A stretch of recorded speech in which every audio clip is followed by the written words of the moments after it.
लुटेरा है अगर आज़ाद तो अपमान सबका है, लुटी है अगर बेटी तो लुटा सम्मान सबका है।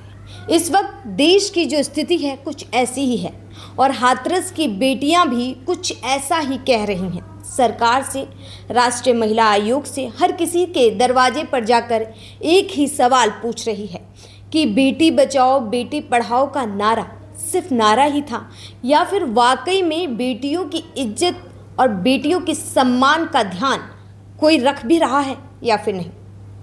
क्योंकि हाथरस से जो खबर आई है वो काफ़ी परेशान करने वाली है। वहाँ पर एक कॉलेज में पढ़ाने वाला प्रोफेसर इस तरीके का दरिंदा निकलता है कि हर बच्ची के साथ जघन्य अपराध करता है। सिर्फ अपराध ही नहीं करता, वीडियो भी बनाता है। लेकिन सवाल तब खड़े हो जाते हैं जब ये सिलसिला 20 साल तक चलता है और किसी को कानो कान खबर भी नहीं होती है। नमस्कार, मेरा नाम है कामिनी झा और न्यूज़ वन इंडिया के डिजिटल प्लेटफॉर्म पर आप सभी का स्वागत है। मेरे साथ हैं मेरी दोनों सहयोगी जूही तोमर और आस्था तिवारी। बात करेंगे और जानने की कोशिश करेंगे कि आखिर इस तरीके का अपराध जो लगातार 20 साल तक चलता रहा, उसे सामने आने में इतना समय क्यों लग गया। इतने समय बाद ये मामला सामने आया तो अब इंसाफ कब मिलेगा। आस्था, कैसे देखती हैं हाथरस में जिस तरीके से ये अपराध इतने समय बाद जो सामने आया है? बिल्कुल कामनी, जैसे आपने शुरुआत में इस बात का जिक्र किया कि हम सम्मान की बात करते हैं, लेकिन हम बेटी बचाओ बेटी पढ़ाओ की बात करते हैं, लेकिन जब वो सम्मान देने की बात आती है तो चीज़ें जब निकल करके सामने आती हैं। 50 साल के रजनीश जो एक प्रोफेसर है, भूगोल के प्रोफेसर हैं, और भूगोल के होते हुए उन्होंने जितना भौगोलिक चीज़ों को बदलने का प्रयास किया है वो एक तरह से देखा जाए तो किसी दरिंदगी से कम नहीं। कहा जा रहा है कि 90 से भी ज़्यादा वीडियो जो हैं वो पॉर्न साइट तक में पड़े हुए हैं। इस तरीके की चीज़ें निकल करके सामने आ रही। सोचिए, 20 साल से ये व्यक्ति, इसको प्रोफेसर नहीं कहूँगी क्योंकि ज्ञान का देवता तो यह है नहीं, 20 साल से ये नौकरी दिलाने के लिए, बच्चों के मार्क्स बढ़ाने के लिए ये किस तरीके से उन छोटी बच्चियों को, टीनेजर उम्र की लड़कियों को अपन दबोच रहा था, शिकार कर रहा था, और ये किसी को कानो कान खबर नहीं। 20 साल से एक कॉलेज के अंदर, बागला कॉलेज पीजी कॉलेज है, और उसके अंदर ये सारी चीज़ें हो रही थी, लेकिन चीज़ें सामने नहीं आई। और जब FIR दर्ज हुई, चीज़ें सामने आ रही हैं, तो अब वो प्रोफेसर फरार हो रखा है। आस्था, यहाँ पर मैं आपको एक बात, मतलब अगर मैं कहूँ तो मैं आपको करेक्ट भी करना चाहूँगी कि FIR भी कब दर्ज होती है। FIR तब दर्ज होती है जब ये एक बच्ची है जो हिम्मत करती है और लेटर लिखकर राष्ट्रीय महिला आयोग को भेजती है, और उस बच्ची ने अपने लेटर में ये भी लिखा है कि मैंने PM, CM, CGI, DM, SP और कॉलेज के प्रबंधन कमेटी के सामने इस प्रोफेसर की करतूत के प्रमाण पेश किए, लेकिन कहीं कोई सुनवाई नहीं हुई। तो राष्ट्रीय महिला आयोग जब इन्वॉल्व हुई हैं, जब उनके पास ये लेटर पहुंचा है, तब जाके सबके पास पहुंचा है। तो कहीं ना कहीं ये भी माना जा सकता है कि इससे पहले भी दूसरी बच्चियों ने शिकायत की होगी, लेकिन वो लोग राष्ट्रीय महिला आयोग नहीं गई। अभी ये पूरा जांच का विषय है, और अभी जिस तरह से मैं FIR कॉपी पढ़ रही थी और वो तमाम वो रिपोर्ट को देख रही थी कामनी, तो देखिए उसमें सारी चीज़ें यही हैं कि जब तक और महिलाएं निकल करके, महिलाएं नहीं कहूँगी, और बच्चियाँ निकल करके सामने नहीं आएंगी, वो बोलेंगी नहीं, तब तक इस पूरे केस में मजबूती उस तरीके से नहीं हो पाएगी। जैसे आपने बताया, वो बच्ची जो है वो उसने हर एक के पास जाकर के गुहार लगाई, लेकिन इस प्रोफेसर के खिलाफ किसी ने भी एक्शन नहीं लिया। तो समझिए जो जालसाज बिछा होगा, जो 20 साल से कुकर्म चल रहा था, वो किस हद तक होगा और कितने लोगों की नॉलेज में, बिल्कुल इन्वॉल्वमेंट में होगी। जी जूही, मेरा सवाल आपसे ये है, क्योंकि जब कभी भी किसी के साथ इस तरीके की, अक्सर हम ऐसे समाज में रहते हैं कि हर बात पर उंगलियां महिलाओं और लड़कियों पे उठाना काफ़ी आसान हो जाता है, और ऐसे में हाथरस जैसी जगह जो एक तरीके के अगर हम कहें तो बिल्कुल गांव है,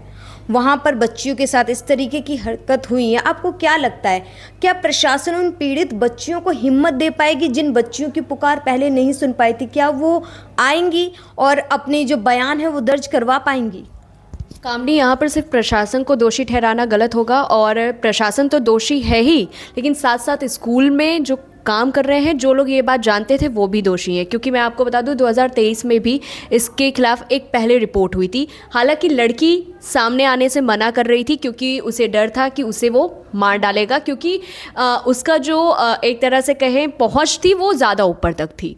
और कई सीसीटीवी फुटेज भी जो खंगाले गए थे, उसमें जब प्रोफेसर से जो प्रिंसिपल थे उस कॉलेज के, उनसे पूछा जा रहा था कि आपको जब सीसीटीवी फुटेज इतने सारे दिखाई दिए तब आपने क्यों नहीं किए। देखिए कामनी, जब भी किसी भी स्कूल में अगर किसी टीचर के खिलाफ आप शिकायत करते हो तो एटलीस्ट एक बार चुपके छिपा के चेक किया जाता है कि कहीं ऐसा तो नहीं है, अगर ऐसा है तो हम इसे सस्पेंड करें या हटाया जाए। कहीं ना कहीं जूही बात तो ये है ना कि मतलब सबको ये पता है, ना जाने कितने ही लोग इन्वॉल्व हों, कि अभी तो सिर्फ प्रोफेसर का नाम है, ना जाने उन पीड़ित बच्चियों को कितने ही लोगों ने टॉर्चर किया हो या फिर ब्लैकमेल किया हो, बहुत कुछ हो सकता है। सवाल तो यही है ना, साथ ही ये भी है, साथ ही साथ आस्था ये भी है कि अगर हम बात करें पॉर्न साइट्स में भी जो है वीडियोस डले हुए, इसका मतलब है देखिए, क्योंकि अगर कोई प्रोफेसर है वो अपनी बेइज्जती या उसका पता ना चले वो तो खुद नहीं डालेगा, इसका मतलब है किसी और ने भी ये जाल बिछाया हुआ है और कोई और भी है जो इसको यूज़ कर रहा है। चाहे लड़कियों को डराने की बात हो, क्योंकि जिस तरीके से प्रोफेसर मतलब जिस तरीके से ये रजनीश कुमार जो है पकड़ा भी नहीं गया। पॉर्न वीडियोस में पॉर्न साइट्स की अगर हम बात करें तो पॉर्न साइट्स में इसकी वीडियोस भी पड़ी हुई हैं। क्या आपको लगता है कि कोई आदमी खुद की वीडियो डालेगा? हो सकता है ये मतलब जूही इस तरीके की चीज़ें भी अक्सर हमने खबरों में देखा है। इतने समय से हम हैं, 4-5 साल से हम भी खबर कर रहे हैं, मीडिया में हैं, तो ये भी होता है कि इंसान पैसे के लिए उन चीज़ों को अपलोड करता है। लेकिन आजकल इतनी टेक्नोलॉजी अपडेट हो चुकी है कि लोग अपना चेहरा हटाकर किसी और का चेहरा लगा देते हैं, और लेकिन जो विक्टिम है, जो लड़की है, उसका चेहरा वही रहने देते हैं। और हर बार एक अलग अलग लड़की के साथ इस तरीके की वीडियोस डलती हैं, जिसमें मुझे लगता है कि अगर इस तरीके का जानबूझकर उस प्रोफेशन ने किया है तो इसका मतलब है कि उसने पैसे भी वहाँ से काफ़ी अर्न किए होंगे। और देखिए ना कामनी, अगर बात की जाए 20 साल से, ऐसा तो होगा नहीं कि किसी लड़की ने, इस लड़की की मैं तारीफ़ करूंगी जिसने अभी तक लड़ाई लड़ी, क्योंकि उसने हार नहीं मानी है और वो उसने सीधा यही कहा है कि मैं तो लड़ूंगी चाहे कितना भी ताकत लगाना पड़ जाए। क्योंकि जब कई बार ऐसा होता है कि जब कहीं पे सुनवाई नहीं हो रही होती और हम लगातार कोशिशें कर रहे होते हैं, ये तो एक मुझे उस मूवी की याद आ गई, आशाराम मूवी आपने भी देखी होगी, जिसमें लड़की किसी भी तरह से हार नहीं मानती है, तो मुझे वो वाली झलक भी याद आ गई। लेकिन सबसे बड़ा सवाल यही है कि आखिरकार मतलब इतनी लड़कियों के साथ करता रहा दरिंदा और उससे किसी भी तरह की सज़ा पहले क्यों नहीं हुई, उसके खिलाफ किसी तरह का कोई एक्शन क्यों नहीं लिया गया।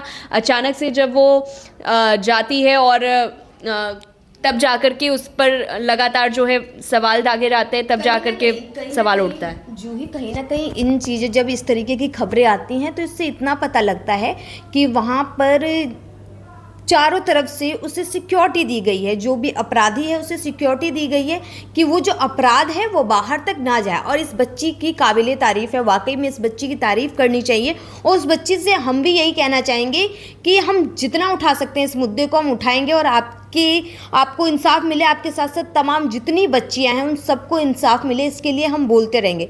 लेकिन इस सबके बीच आस्था जिस तरीके से, मतलब जूही ने भी बोला कि उस बच्ची ने हिम्मत नहीं हारी, और हालांकि उसने अपने लेटर में लिखा है कि कितनी बार मुझे ऐसा लगा कि मैं अपने जीवन लीला को समाप्त कर दूं, क्योंकि मैं हर जगह गई, हर जगह मेरी कहीं भी कोई सुनवाई नहीं हुई।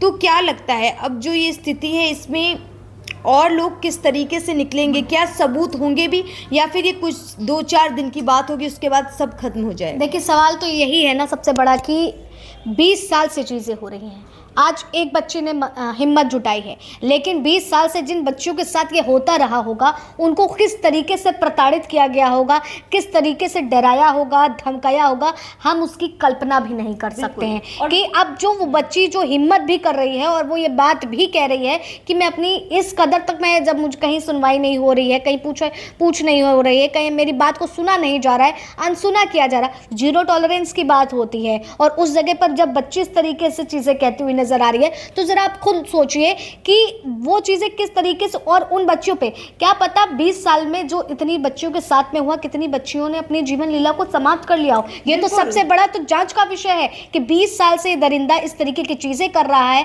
65 से ज्यादा वीडियो सोशल मीडिया पर अब वायरल हैं। पॉर्न का जिक्र किया कि किस तरीके से उसमें चीजें डाली गई। हालांकि मतलब कि एक ये जाल था, एक ने शुरू किया और इसको एक कमाई का जरिया, अगर ये एंगल भी निकल करके आएगा तो हम इस पे कोई आशंका नहीं जता सकते या शॉकिंग कोई न्यूज़ नहीं होगी कि उस जाल के अंतर्गत किस तरीके से यहाँ से पैसा कमाने की जो है चीज़ें शुरू हुई। और कहीं ना कहीं अगर चीज़ें खुलेंगी, पर्दे दर खुलेंगी कि किस तरीके से प्रोफेसर के रूम में अलमारी के पीछे मोबाइल लगा होता है और ये सारी चीज़ें होती हैं और फिर वो सारी चीज़ें एक किसी साइट पर जाकर के डाल दी जाती है। किया जा रहा था आस्था, ताकि किसी तरह से हम ब्लैकमेल कर सके और कोई मेरे खिलाफ एक्शन ले ही ना सके। और जितना मतलब ये जितना भी समझ आया है जूही आस्था की लगातार, क्योंकि देखिए एक वीडियो 2 वीडियो कोई आपकी चोरी से बना सकता है, 65 जब अपलोड हैं और ना जाने कितनी ही वीडियोस होंगी, तो ये चीज़ तो ये नहीं हम कह सकते कि प्रोफेसर को पता ही नहीं होगा।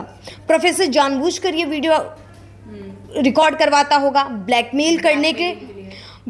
हमें क्या पता कि ब्लैकमेल करके उन बच्चियों से क्या क्या करवाया गया है। बिल्कुल, अभी हम इस बात को नहीं कह सकते खुल करके कि आखिर इस पूरे एक प्रकरण के पीछे असली वजह क्या रही है, लेकिन 50 साल का एक प्रोफेसर बच्चियों के साथ में जिस तरीके से कर रहा है, वीडियो को हम लोग ने भी देखा है, सुना है, किस तरह से वो सीधे बात करते हुए नजर आ रहा है कि अगर आपको नौकरी चाहिए तो आपको ये चीज़ करनी होगी, गलत तरीके से टच कर रहा है, वो चीज़ें कर रहा है। तो ये जो चीज़ें चल रही हैं तो कितनी लड़कियां प्रताड़ित हुई होंगी और कितना कुछ उनके साथ हुआ होगा। तो इसमें प्रोफेसर जो है वो पूरी तरीके से दोषी तो है ही, लेकिन उनको भी पकड़ना चाहिए। जिस तरह से 20 साल से अगर हमारे घर में साथ देते हुए लोग हमारे घर में एक चींटी भी आती है ना, तो हमें पता होता है कि हाँ भाई चींटी आ गई है। बिल्कुल। ये तो एक कॉलेज है, हजारों लड़कियां पढ़ने आ रही हैं, हजारों लोगों की सुरक्षा की बात है, हर चीज है। क्या ये पता ही नहीं था किसी प्रिंसिपल को या किसी तमाम वहाँ के लोगों को कि प्रोफेसर या फिर वो इतना पावरफुल है कि आप सभी कुछ कर नहीं पा रहे हैं। बिल्कुल बिल्कुल, क्योंकि आप लोग कुछ नहीं कर वही पा है रहे ना हैं कि हर सिक्के के 2 पहलू होते हैं। अब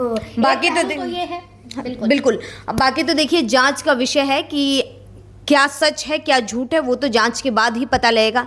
लेकिन फिलहाल का सच यही है कि बेटी इंसाफ के लिए सामने आई है और वो इंसाफ की गुहार लगा रही है। हालांकि प्रोफेसर अभी फरार है, गिरफ्तारी के लिए वारंट जारी हो चुका है, उसे गिरफ्तार करना है, लेकिन वो जिस तरीके से फरार हुआ है और इतने टाइम से जो ये मामला चल रहा था, अगर देखा जाए जूही 6 मार्च से ये मामला सामने आया और अभी जाके वो फरार हुआ है, जब वारंट निकला है उससे पहले तो कहीं ना कहीं उसको सूचना पहले दी गई कि अब वारंट निकल रहा है, आप गायब होइए वरना गिरफ्तार हो जाएंगे। तो कहीं ना कहीं अभी भी संदिग्ध जो परिस्थिति है ना वो दिखाई देती है कि वाकई में उस बच्ची की मदद की भी जाएगी कि नहीं। इसमें एक और चीज़ मैं बोलूँगी कि आज अगर वो बेटी सामने आई है ना, लड़ रही है, तो मुझे लग रहा है बाकी बेटियों को भी अब सामने आ जाना चाहिए, क्योंकि अगर मिल करके लड़ेंगे तो लड़ाई भी आसान होगी और जो अपराधी है उसको सज़ा भी मिलेगी। लेकिन जो ये मैं आपको यहाँ पर टोकूंगी, आपने कहा कि लड़ाई आसान होगी, महिलाएं जो बच्चियाँ थी वो बाहर आकर के बोलेंगी। हमने कलकत्ता केस भी देखा और ऐसे तमाम केस देखे, निर्भया केस भी देखा 2018 के 12 के आसपास होता है और कब जा करके सज़ा मिलती है। मैं सन थोड़ा सा भूल रही हूँ, लेकिन ये सारी चीज़ें तो होती हुई नज़र आ रही है कि हम बात तो करते हैं कि इंसाफ होगा। अभी आज ही हम लोग खबर पढ़ रहे थे, धुवली की थी, 44 साल बाद इंसाफ मिला है। वो मौत की कगार पर खुद पहुंच गए हैं आरोपी, जिनको अब उस सज़ा सुनाई गई है, सजाए मौत। तो ये चीज़ें जो है ना कहीं वो सिस्टम भी है कि आज मीडिया में उठी है, 4 दिन बाद चलेगी, 4 दिन चर्चा होगी, 4 दिन प्रोफेसर को ढूंढा जाएगा, फिर सारी चीज़ें शांत हो जाएंगी, मिट्टी पर जाएंगी। वाकई में जिस तरीके से निर्भया का भी आपने जिक्र किया, जब 2012 में ऐसा इंसिडेंट हुआ तो मतलब लगा जिस तरीके से पूरी की पूरी भारत की जो जनता थी वो सड़कों पर आ गई थी, तब लगा था कि नहीं महिलाओं के साथ बहुत अत्याचार हो गए, अब ऐसी चीज़ें नहीं होंगी। लेकिन सभी आरोपियों को, सभी दोषियों को, हालांकि दोषी कहा जाएगा, सभी को फांसी हुई, दोषियों को पकड़ा गया, 2020 के करीब उन लोगों को फांसी दी गई। इतना लंबा प्रोसेस रहा, वो भी उस अपराध में जो मतलब रेयर टू रेयर था। वही कहने का मतलब है, हम महिलाओं के लिए इतनी सुरक्षा की बात करते हैं, हम बहुत चीज़ें दिखाते हैं, लेकिन हर आए दिन 3 से 4 दिन होता नहीं है कि हमारे सामने एक ऐसी खबर आ जाती है जो शॉक करती है और सर पकड़ने को मजबूर करती है कि हम बात कर रहे हैं विकास की, हम बात कर रहे हैं विकसित भारत की, लेकिन इस विकसित भारत में जहाँ नारी को तो पूजा जाता है, भारतीय संस्कृति की बात कर रहे हैं कि हिंदुत्व राष्ट्र लाने की बात कर रहे हैं, लेकिन अफसोस यहाँ पर महिलाएं हो, बच्ची हो, कोई भी व्यक्ति हो, वो सुरक्षित है ही नहीं। बिल्कुल, देखिए हर कोई हिंदू राष्ट्र की बात कर रहा है, महिलाओं के सम्मान की, बेटी बचाओ बेटी पढ़ाओ की बात कर रहा है, लेकिन ज़मीनी स्तर पर क्या हो रहा है, ये सवाल हर उस व्यक्ति से पूछा जाएगा जो अपने आप में कहता है कि हमारे देश में हर कोई सुरक्षित है। इस देश की हर बेटी उनसे ये पूछना चाहती हैं कि क्या वाकई में बेटियां सुरक्षित हैं? बाकियों का छोड़ दीजिए, आप अपने घर की बेटियों को देखिए, क्या वो सुरक्षित महसूस करती हैं जब वो सड़कों पर जाती हैं? इतनी खबरें हम सुनते हैं कि घर में भी बच्चियां सुरक्षित नहीं हैं। ऐसे में देखना काफ़ी महत्वपूर्ण होगा कि आखिर हाथरस की इन बच्चियों को, हाथरस ही क्या, क्योंकि कॉलेज है तो दूसरे शहरों से भी, दूसरे ज़िलों से भी बच्चियां वहाँ पर पढ़ने आती होंगी, उन तमाम पीड़ित बच्चियों को इंसाफ मिलेगा तो कब मिलेगा? बाकी इस वीडियो को लेकर, इस खबर को लेकर आपकी क्या राय है, हमें कमेंट बॉक्स में ज़रूर बताइएगा। और अगर आपको ये वीडियो पसंद आई हो तो ज़्यादा से ज़्यादा शेयर कीजिए। नमस्कार।